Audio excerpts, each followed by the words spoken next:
Street Press, c'est l'insoumission attaquée en justice par Frontières et son célèbre directeur Éric Tegner. Alors pourquoi ? Parce qu'ils ont analysé les propos d'Éric Tegner tenus sur CNews, des propos qui, bien évidemment, comme il en est habitué, posent d'énormes problèmes. C'était le 16 octobre 2025 sur le plateau de l'émission 100% Politique. Il a décrit Yaël Braun-Pivet, présidente de l'Assemblée nationale, et a affirmé qu'elle serait le mariage d'Annemiek Largent-Roy et de Jacques Attali, l'homme nomade. Street Press et l'insoumission ont disséqué cette odieuse qualification qui, vous l'aurez bien sûr compris, est antisémite. Éric Tegner s'en offusque, moi antisémite jamais. C'est vrai que ces derniers temps, ce n'est pas l'extrême droite qui est taxée d'antisémite, c'est pourtant LFI, mais là, c'est bien lui. C'est un sacré retour de bâton. On en parle tout de suite avec nos invités. Christophe Cécile, vous êtes journaliste chez Street Press. Bonsoir. Bonsoir, merci beaucoup d'être avec nous. Et puis Charlotte Clavreul, directrice exécutive du Fonds pour une presse libre. Bonsoir. Bonsoir. Et c'est parti.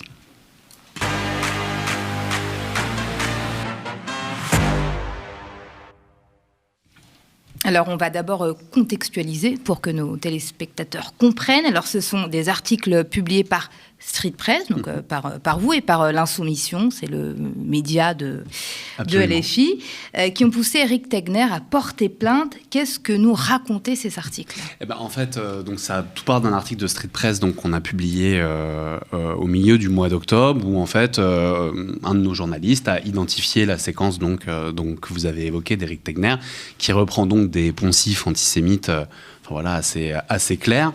La séquence a tellement posé problème qu'une fois qu'on l'a souligné dans notre article, CNews a retiré la vidéo parce qu'ils l'avaient avant évidemment publié sur leurs réseaux sociaux et notamment X. Et du coup, ça n'a pas du tout. Enfin, ça a été d'abord repris par différents médias comme l'Insoumission. Il y a donc SOS Racisme qui a dit qu'ils allaient saisir l'Arcom, notamment pour ces propos-là. Et donc, donc il n'y a pas que vous qui avez identifié les propos d'Éric Tegner comme antisémites. Non, en effet, ça a été validé quand même par des associations. Enfin, voilà, SOS Racisme qui, en général, est quand même assez en pointe sur ces questions de lutte contre l'antisémitisme. Et du coup, que n'avait pas-on fait Oui, il y a même des députés d'ailleurs qui ont aussi parlé de clichés antisémites. Oui, absolument. Non, mais c'est vraiment, je veux dire. Après, on peut partir sur un débat de Éric Tegner, est-il antisémite ou pas ? Le fait est qu'il a tenu des propos qui sont antisémites, comme Gérald Darmanin, par exemple, avait pu écrire des propos des faits qui étaient antisémites dans son ouvrage, là où il reparlait de Napoléon et de sa politique contre les Juifs à l'époque. Donc, voilà, nous, on a souligné ce point-là parce que, justement, ça nous paraissait intéressant de montrer que l'antisémitisme, malheureusement, c'est un fléau qui touche toutes les catégories de la population. Et, en effet, l'extrême droite qui se part depuis maintenant quelques années en parangon de vertu contre l'antisémitisme n'en est pas moins, et surtout d'ailleurs est quand même largement touché par ça, en plus du racisme, de l'islamophobie. Mais c'est vrai que c'était un peu un retour de bâton pour Éric Tegner, et ça c'est notre travail nous aussi de montrer que derrière un peu leur posture communicationnelle, en fait il y a la réalité du terrain, il y a la réalité de leurs propos. Je veux dire, on a identifié ce passage sur CNews. Après, peut-être qu'il en existe d'autres. Mais c'est pas le seul, parce que Éric Tegner semble étonné qu'on puisse l'accuser d'antisémitisme. Il n'en est pas son coup d'essai, bien sûr. Et d'ailleurs, même Street Press a révélé plusieurs affaires. Sur Frontières, absolument, parce qu'il y a Jordan Florentin qui avait au moment où on avait les passes sanitaires. Oui, au nom d'Adolf Hitler. Au nom d'Adolf Hitler, exactement. On a révélé à la rentrée de septembre que sa journaliste phare, Louise Maurice, Frontières n'a jamais répondu sur ces faits-là, mais que sa journaliste phare était en couple avec un militant de l'extrême droite radicale qui avait une petite passion qui était de collectionner absolument tout ce qui avait trait avec le Troisième Reich. Voilà, il aurait pu collectionner les timbres. Absolument. Mais non, il avait cette passion-là. Et du coup, à chaque fois, c'était pour montrer que derrière un peu ce vernis communicationnel, qu'est-ce qu'est l'extrême droite et qu'est-ce qu'elle représente. Et ça, clairement, à l'époque, Frontières n'avait pas répondu. Louise Maurice n'a jamais répondu à tout ça. Éric Tegner, pas plus. Mais par contre, là, sur cet axe-là, ils ont décidé de nous attaquer. Alors évidemment, il nous accuse de diffamation, mais les propos, il les a bien tenus. Donc, on n'a pas de problème par rapport à la future audience qui pourra y avoir devant le tribunal. Mais tout ça est évidemment fait, en fait, pour juste excusez-moi du terme, mais nous emmerder, en fait, tout simplement. Ce qu'on appelle une procédure Bayon. On va en parler avec vous dans quelques instants. Juste, Christophe, je voudrais savoir, vous êtes à combien de procès, là, depuis le début de l'année ? Alors, Éric Tegner, c'était le 11e procès. Donc ils vous attaquaient Alors pas cette année, mais en fait, Street Press est visé en ce moment, parce que les procès, c'est parfois long, les procédures, il y a des appels et tout ça, parce qu'ils ne s'arrêtent pas à la première audience. On est visé par 11 procédures bâillons, dont 8 qui proviennent de l'extrême droite, mais ça, c'était les chiffres d'hier. Et aujourd'hui, j'ai appris qu'on avait été visé par 2 nouvelles procédures bâillons, dont une autre d'un militant d'extrême droite très bien connu, qui s'appelle Marc de Cacré-Valmeunier, qui est un peu la figure tutélaire des néo-nazis français sur les 7 dernières années. Est-ce que vous pouvez nous rappeler ces faits d'armes très rapidement, qu'on comprenne qui est le personnage ? En fait, c'est la personne qui est derrière la tentative de descente raciste lors de France-Maroc en décembre 2022, où il y avait une quarantaine de militants néo-nazis qui avaient voulu frapper des supporters marocains sur les Champs-Élysées, qui avaient été arrêtés par la police avant. C'est quelqu'un qui travaille pour Bolloré. Il y avait le média La Lettre qui avait révélé qu'il faisait du gardiennage de son île en Bretagne. Et en fait, lui, il nous attaque avec sa femme qui s'appelle Liselotte Dutreuil, qui est journaliste à Radio Courtoisie, une radio d'extrême droite très radicale et qui invite dans des dîners, c'était raconté par Libération, aussi bien des députés RN que vraiment un peu les profils beaucoup plus radicaux de cette mouvance-là. Donc en fait, voilà, nous, on a l'habitude d'enquêter sur ces gens et que ces gens nous attaquent, mais c'est vrai qu'à force, on est monté donc à 13 procédures bâillons et tout ça, ça coûte de l'argent, ça coûte de l'énergie. Parce que comme vous le disiez en off, même si vous gagnez, les frais d'avocat sont jamais remboursés. Ouais, on a été remboursé qu'une seule fois, c'était au civil. Et en effet, les gens, il y a des gens qui nous croient pas quand on dit, en fait, tout ça coûte de l'argent. On en avait pour 51 000 €, je crois, cette année, de frais de justice. Et en fait, tout ça, en effet, n'est jamais remboursé, alors que normalement, on devrait, mais bon, c'est pas le cas. Et 51 000 €, ça coûte très cher pour des petits organes de presse comme nous. D'ailleurs, on va en parler avec vous, Charlotte, parce que vous êtes directrice exécutive du Fonds pour une presse libre, et vous avez justement lancé le fonds Riposte. Alors, qu'est-ce que c'est ? Rappelez-nous. Ouais. Tout à fait. Alors en fait, en mi-octobre de cette année, on a lancé un partenariat, on a créé un partenariat avec une ONG internationale qui s'appelle Media Defense. Et l'objectif, c'était de créer un fonds d'aide juridique pour les médias indépendants qui sont attaqués et qui sont victimes de procédures bâillons. Pourquoi on a fait ça ? Parce que donc, depuis que le Fonds pour une presse libre a été créé donc, en 2019, on est un peu comme l'observatoire de la presse indépendante en France, et donc on a beaucoup de remontées des médias indépendants sur les difficultés qu'ils connaissent. Alors les difficultés économiques, on sait que on connaît la situation de vulnérabilité économique des médias indépendants, mais aussi les procédures auxquelles ils font face, donc les procédures judiciaires, que ce soit des procédures en diffamation, mais même les procédures qui contournent le droit de la presse. Et on se rend compte que ces procédures, en fait, elles sont lancées par des acteurs économiques, des acteurs politiques, mais non pas pour gagner, parce que c'est pas ce qu'ils cherchent, en fait, ces auteurs des procédures, c'est surtout pour menacer, pour intimider et pour faire taire, en fait, la presse indépendante. Pour taper au porte-monnaie. Exactement, donc de les intimider et notamment de les fragiliser financièrement. Et donc avec cette ONG Media Defense, qui elle a cette expertise justement des attaques sur les journalistes, mais dans le monde entier, elle intervient dans une dizaine de pays dans le monde, on s'est dit, là, on va créer un fonds d'aide juridique destiné aux médias indépendants et aux journalistes qui sont attaqués en France par ce type d'acteurs dans le cadre de procédures abusives. Et donc, grâce à une campagne de financement qu'on a lancée il y a 2 mois, on a collecté 100 000 € de dons. Et ces 100 000 € permettent en fait de doter ce fonds d'aide juridique sur les 2 prochaines années, donc jusqu'en 2027. Et on a déjà, depuis mi-octobre, on a déjà été saisi par 4 médias indépendants en France. Et on réalise que 100 000 €, ça ne va pas être en fait suffisant. Donc l'idée, c'est de prendre de prendre en charge toute une partie des frais juridiques de ces médias indépendants, mais en même temps de riposter. C'est-à-dire de dire, maintenant, nous, on va riposter, on va contre-attaquer. On en a marre, en fait, d'être attaqué, surtout dans le cas de procédures abusives. On parle de Street Press, mais il y en a d'autres. Est-ce que vous remarquez qu'il y a une évolution ? Il y en a beaucoup plus ces dernières années, des procédures bâillons ? Exactement. Et il y en a d'autant plus que c'est pour ça que Media Defense est associé avec nous, parce qu'eux, ils ont commencé depuis 1 ou 2 ans à recevoir davantage, en fait, de demandes de subventions de la part de médias indépendants. Et dans leur classement, la France, elle apparaît au 5e rang déjà. Donc juste derrière la Pologne, par exemple, et se dit, en France, en fait, on a souvent fermé les yeux depuis plusieurs années en se disant, tout va bien en France, il n'y a aucun problème. Et on se rend bien compte que c'est vraiment pas le cas. Donc nous, l'idée, c'est vraiment de soutenir cette presse indépendante en finançant, en fait, en les aidant à prendre en charge justement ces frais juridiques, et ce qui permet de dégager du temps en fait aux médias indépendants et de leur permettre de continuer à faire leur travail.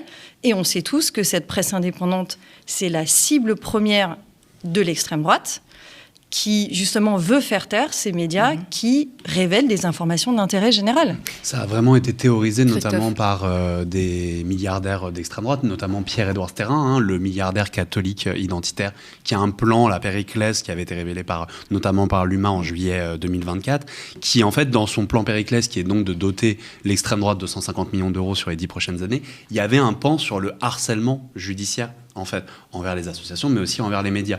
Donc on voit bien à quel point l'extrême droite... C'est un projet, tout ça. C'est ça, exactement. Il y a quand même tous ces acteurs ne sont pas forcément liés, mais on voit bien qu'il y a une volonté de l'extrême droite de se dire on va aller les taper où ça fait mal au porte-monnaie. Et en plus de ça, c'est hyper important que le Front pour une presse libre fasse ça, parce qu'en plus de ça, le Front pour une presse libre finance des enquêtes, et notamment sur ce terrain. Il y a eu d'excellentes enquêtes qui ont pu être sorties 9 grâce projets, à ça. 47 enquêtes. Le média avait candidaté l'année dernière, on n'a pas été retenu.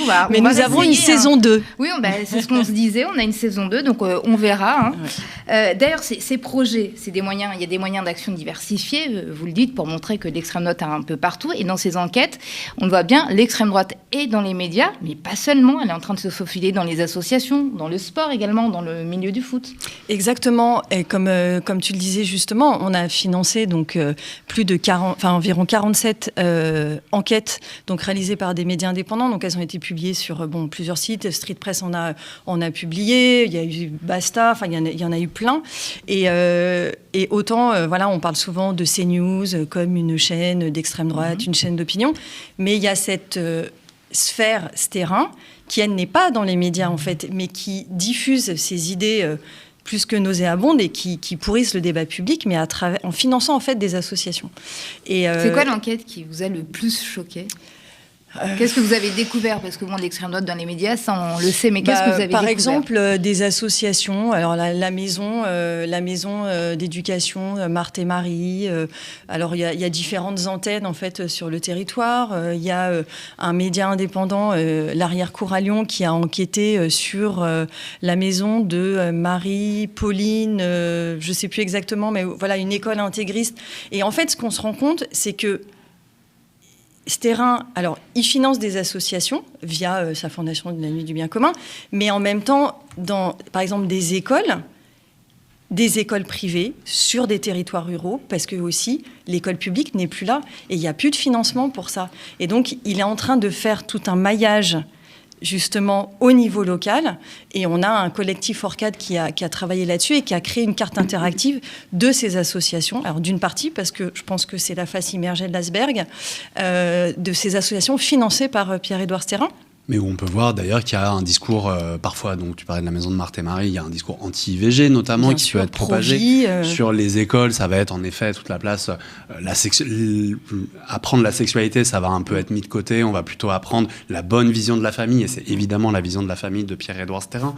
Donc en fait, voilà, tout ça, c'est son projet de société, et comment il passe vraiment par des éléments comme ça en sous-marin, et c'est hyper important qu'il y ait des enquêtes qui permettent de documenter ça, quoi.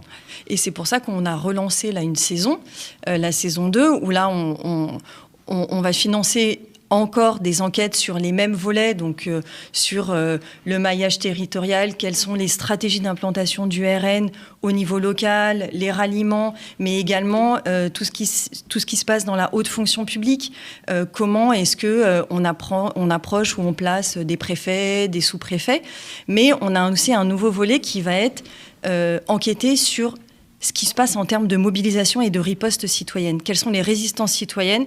Par exemple, pourquoi il y a des départements ou des territoires zéro RN ? Pourquoi ? Comment c'est fait ? Et donc ça nous donne aussi Voilà, je trouve qu'il faut aussi montrer un côté positif, c'est que on va pas les laisser gagner, et qu'il y a tout un mouvement de mobilisation citoyenne.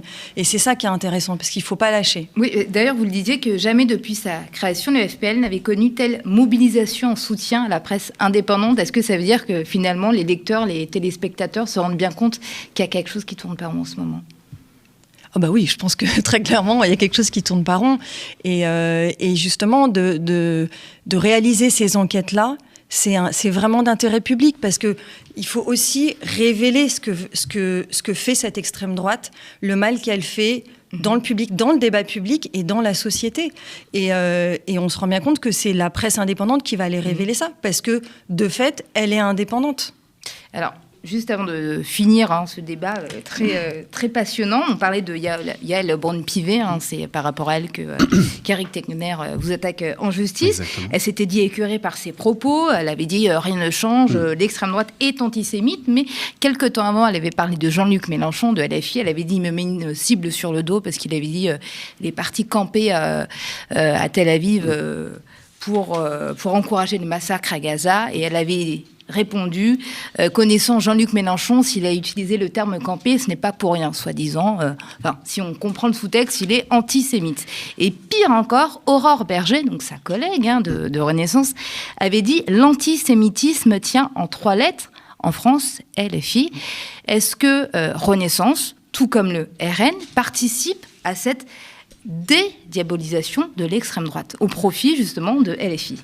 En fait, le problème, c'est qu'aujourd'hui, l'antisémitisme, malheureusement, qui est une vraie question, est utilisé vraiment qu'à des fins politiques. Il n'y a pas vraiment de mesures qui sont mises derrière. Quand il y a un de ces partis-là, Renaissance ou le RN, ils font rien contre l'antisémitisme en réalité, à part des grands discours ou quoi que ce soit. Et en fait, ils s'en servent juste comme d'un argument politique. Et maintenant qu'il y a en effet la caisse de résonance des médias Bolloré, il y a tout et n'importe quoi qui devient en fait, qui peut devenir un sujet, là où avant, ça aurait pu juste rester dans les bas-fonds du débat public.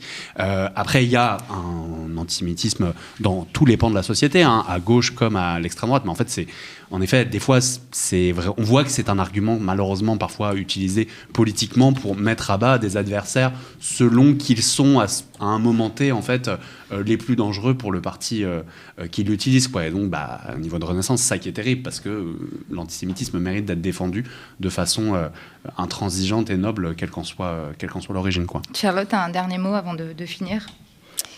Un dernier mot, tu m'as prise au début. Par rapport à ça, par rapport à Renaissance qui taxe LFI d'antisémitisme. Oui, non, mais enfin, moi, ce que je voulais dire, c'est que je pense que, comme tu disais tout à l'heure, il y a un vrai sujet, il y a un vrai danger. Et c'est un peu banal de le dire, mais je pense qu'il y a un vrai enjeu démocratique avec ce qui arrive là, les municipales en 2026, mais aussi en 2027. Et il faut vraiment faire très attention, parce qu'on est en train de glisser vers quelque chose qui... J'ai l'espoir de dire qu'il sera récupérable, mais ça fait très mal en fait à notre pays et à la société de manière générale. Merci Charlotte. Je rappelle que le Fonds pour une presse libre a lancé une saison 2 pour une enquête, donc les médias indépendants peuvent candidater. Merci pour tout ce que vous faites. Et Christophe, tu es à Street Press, c'est consultable Absolument. sur Internet. Plein d'enquêtes sur l'extrême droite. Et puis courage pour tes procédures contre Éric Tegner. Merci beaucoup.